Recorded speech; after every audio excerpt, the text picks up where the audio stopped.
Assalamualaikum warahmatullahi wabarakatuh.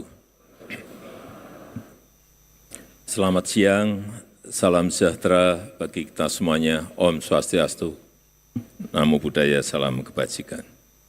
Yang saya hormati Menteri Sekretaris Negara, Pak Wamen BUMN, yang saya hormati Bapak Kapolri yang juga hadir pada siang hari ini, yang saya hormati Gubernur Bank Indonesia sekaligus Ketua ISEI,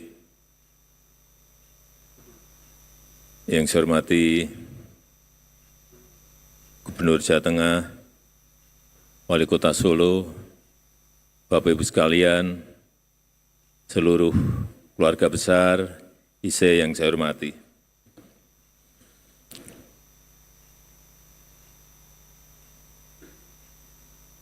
Saya melihat ISEI ini uangnya banyak. Karena tadi cabang yang teraktif saja diberi hadiah 200 juta. Saya melihat dari sisi itu saja, waduh kaya ini, kaya.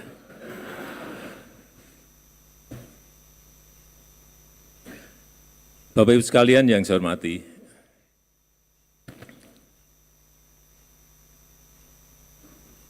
dunia sekarang ini menghadapi sebuah gejolak, ketidakpastian, tantangan yang tidak mudah. Semua negara mengalami, termasuk kita. Bahkan negara-negara maju kalau kita lihat, sudah masuk, banyak yang masuk ke jurang resesi. Yang terakhir Inggris misalnya, sudah masuk ke jurang resesi. Dan yang terakhir kita tahu 96 negara sudah menjadi pasiennya IMF.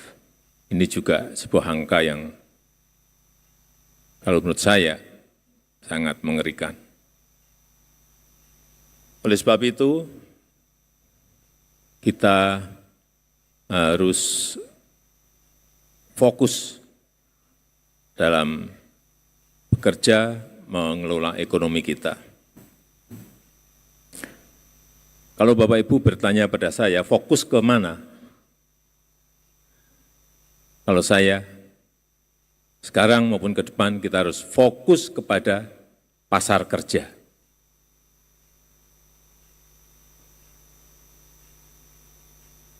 Karena ke depan terlalu sedikit peluang kerja untuk sangat banyak tenaga kerja yang membutuhkan. Too few jobs for too many people. Ini yang harus kita hindari. Sehingga menurut saya, jangan sampai kita terlalu larut dengan situasi global meskipun kita ikuti. Jangan terlalu kita terbawa oleh skenario ekonomi global meskipun kita juga harus selalu melihat angka-angka dan mengkalkulasi dengan perhitungan-perhitungan yang cermat. Karena kita tahu nanti 2030-an kita akan mendapatkan bonus demografi. Bisa menjadi sebuah kekuatan, tapi bisa menjadi beban. Inilah tantangan paling besar yang akan melompatkan kita menjadi negara maju atau tidak. Sehingga sekali lagi bonus demografi ini membutuhkan pembukaan kesempatan kerja yang sebesar-besarnya. Padahal saat ini untuk membuka lapangan kerja, itu kita menghadapi tantangan yang sangat-sangat berat. Semua negara mengalami tantangan ini. Yang pertama, tantangan yang pertama, perlambatan ekonomi global. Kita tahu 2023 dari World Bank, ini global hanya tumbuh 2,7. Kemudian 2024 ini diperkirakan hanya muncul angka 2,6. Tahun depan dari World Bank muncul angka 2, naik sedikit 2,7. Tapi masih jauh dari yang diharapkan oleh semua negara. Dan kita, tadi seperti disampaikan oleh Bapak Ketua Umum, bisa tumbuh di kurang lebih 5,1. Ini sebuah hal yang patut kita syukuri karena ekonomi global hanya tumbuh 2,6, 2,7.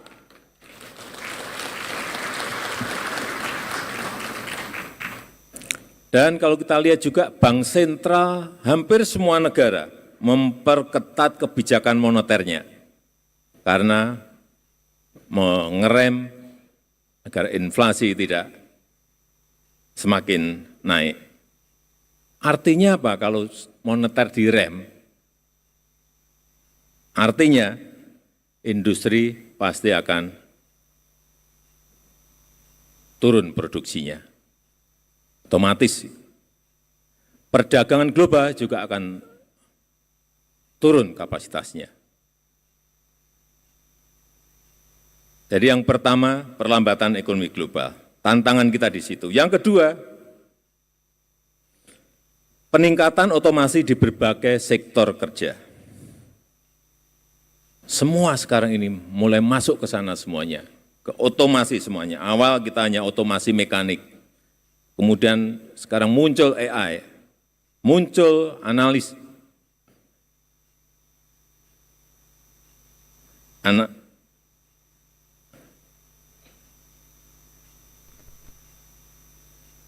muncul otomasi analitik.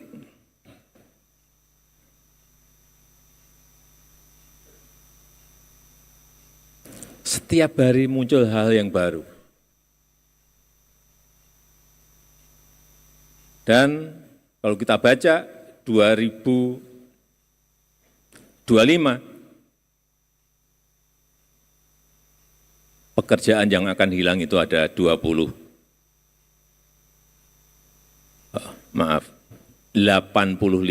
juta. Pekerjaan akan hilang 85 juta. Sebuah jumlah yang tidak kecil. Kita dituntut untuk membuka lapangan kerja, justru di 2025, 85 juta pekerjaan akan hilang.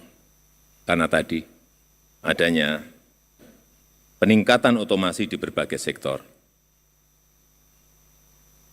Yang ketiga, yang pertama perlambatan ekonomi global, yang kedua peningkatan otomasi, yang ketiga gig ekonomi.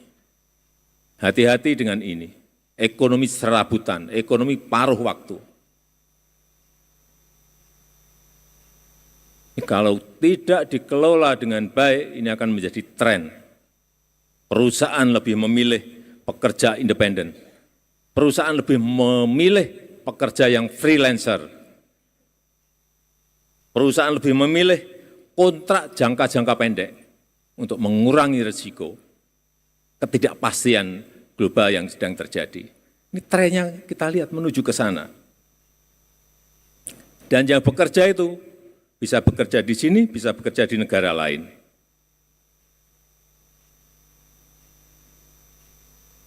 Sehingga sekali lagi kesempatan kerja semakin sempit dan semakin berkurang. Oleh sebab itu, saya berharap dari ISAI, tadi sudah menyampaikan kajiannya, ada sebuah desain, tapi desain taktis. Rencana, tapi rencana taktis. Strategi, tapi strategi yang taktis dan detail. Kalau ada ini kita harus belok kemana, kalau dicegah di sini kita harus menuju kemana. Itu yang hal-hal yang taktis seperti ini yang kita perlukan. Bukan rencana makro yang sulit diimplementasikan dalam situasi yang sangat sulit.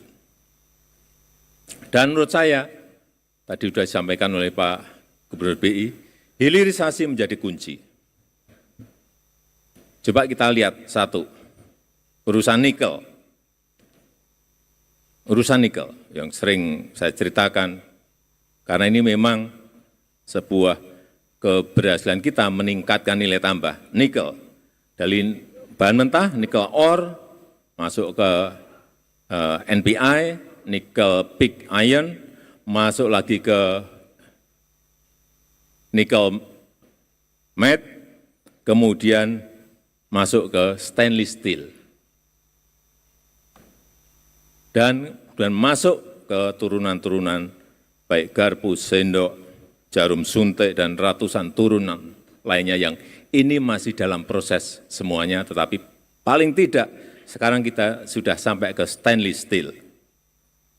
Kemudian yang nikel ore ada lagi nikel ore ke smelter, ke HPAL, ke prekursor, ke cathode, kemudian masuk lagi ke baterai sel. Sudah kejadian dan kita sudah punya industrinya. Untuk nanti kalau kapasitas baterai selnya mencukupi, sekarang ini baru kira-kira 180 ribu mobil yang bisa diproduksi dengan baterai sel produksi kita sendiri. Kalau nanti bisa meningkat menjadi juta, itu kita baru memiliki daya saing yang kuat dengan negara-negara lain. Kemudian tembaga, nikelnya sudah masuk ke tembaga. Setelah nikel kita stop tahun 2020, tembaga 2 tahun yang lalu juga kita stop. Minggu depan akan ada 2 smelter besar yang investasinya kurang lebih 50-60 triliun sudah beroperasi, yaitu di Aman, di Sumbawa, kemudian Freeport di Gresik. Hati-hati kalau kita bicara Freeport, sekarang bukan miliknya Amerika.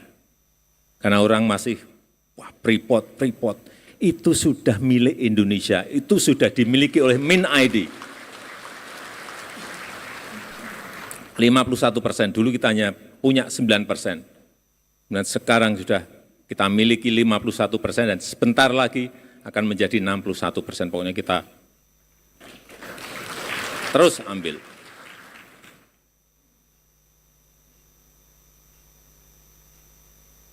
Dari tembaga, yang saya lihat di lapangan tembaga menjadi barang-barang yang sudah jadi, copper foil, kabel, rangka mobil, dan yang ketiga, boksit. Hilirisasi di boksit. Sudah jadi yang satu di Bintan, kemudian minggu depan saya juga akan resmikan di Mempawah, di Kalimantan Barat. Jadi lagi satu, berarti ada 2. Dari sini nanti akan jadi yang di Mempawah ini miliknya BUMN. Akan jadi aluminium, velg mobil, bodi pesawat, semuanya. Bapak Ibu sekalian yang saya hormati, pada posisi normal, pada posisi dunia normal, kita tidak mungkin melakukan ini.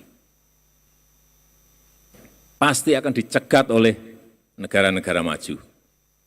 Pasti itu.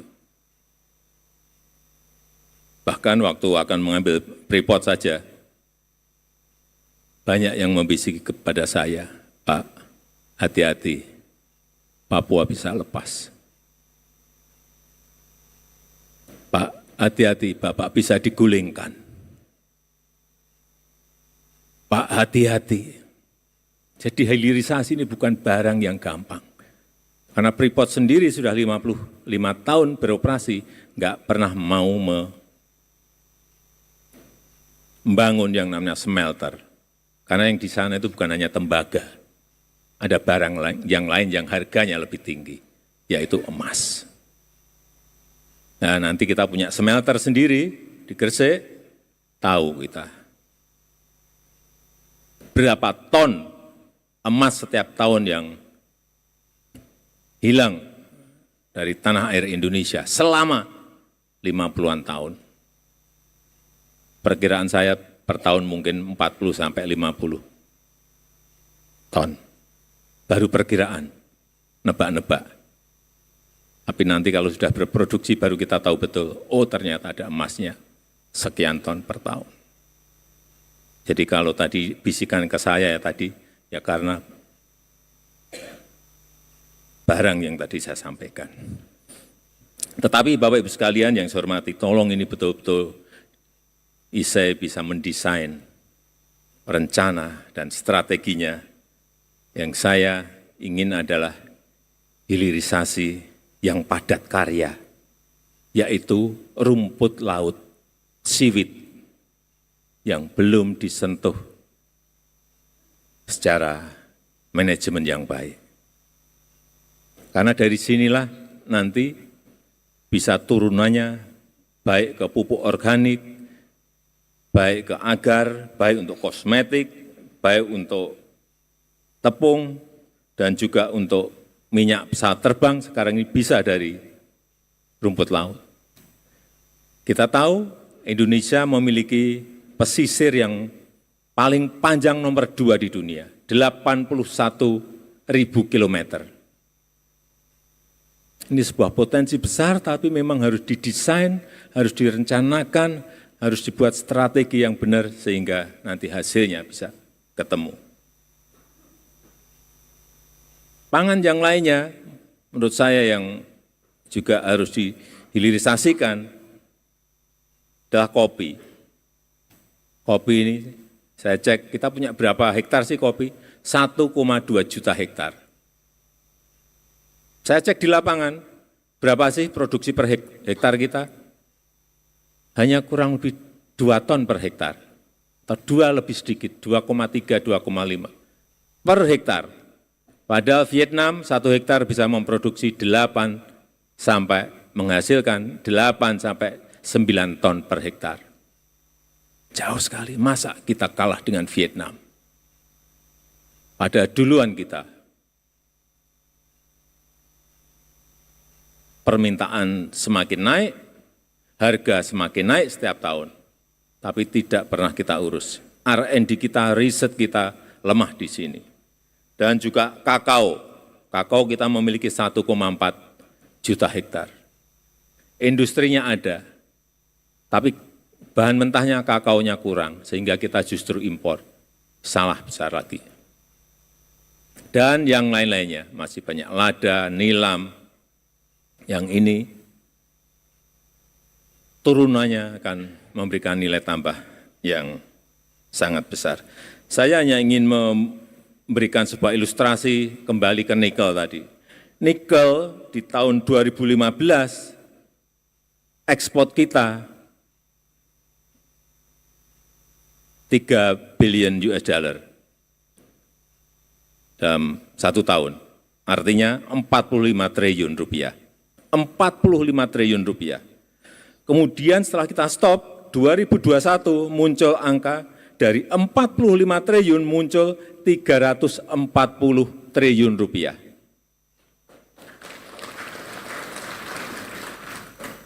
...2022 muncul 520 triliun rupiah. Dan 2023 muncul angka 520 triliun rupiah. Lompatannya coba. Ada yang menyampaikan pada saya, Pak, itu yang menguntungkan perusahaan, Pak. Rakyat dapat apa? Jangan keliru. Kita pungut pajak dari sana, pajak perusahaan, pajak karyawan, biaya ekspor, pajak ekspor, biaya keluar, belum PNBP-nya, penerimaan negara bukan pajak. Sangat besar sekali. Saya berikan ilustrasi saja untuk minerba, tidak hanya nikel, tapi minerba. Di 2015, penerimaan negara bukan pajak, kita memperoleh 29 triliun rupiah. 2023, kita mendapatkan PNBP-nya 172 triliun. Dari 29 melompat ke 172 triliun. Untuk pajaknya saya belum mendapatkan secara detail. Tapi saya yakin juga akan melompat berkali-kali. Saya rasa penting sekali masukan, input, desain, rencana, dan strategi yang dirumuskan oleh ISEI dalam kongres ini dan menjadi pegangan bagi pemerintah ke depan, bukan pemerintah saya lagi, pemerintah ke depan, karena sebulan lagi saya sudah pensiun, sehingga betul-betul arah menuju ke Indonesia emas itu betul-betul bisa kita raih dengan lebih cepat. Saya rasa itu yang ingin saya sampaikan, dan dengan mengucap Bismillahirrahmanirrahim, pada siang hari ini secara resmi saya buka Kongres Ikatan Sarjana Ekonomi Indonesia ke-22 dan Seminar Nasional 2024. Terima kasih. Wassalamualaikum warahmatullahi wabarakatuh. Selanjutnya pemukulan gong, mohon berkenan mendampingi Gubernur Bank Indonesia, Menteri, Sekretaris Negara, Kapolri, Penjabat Gubernur Jawa Tengah, dan Ketua Panitia.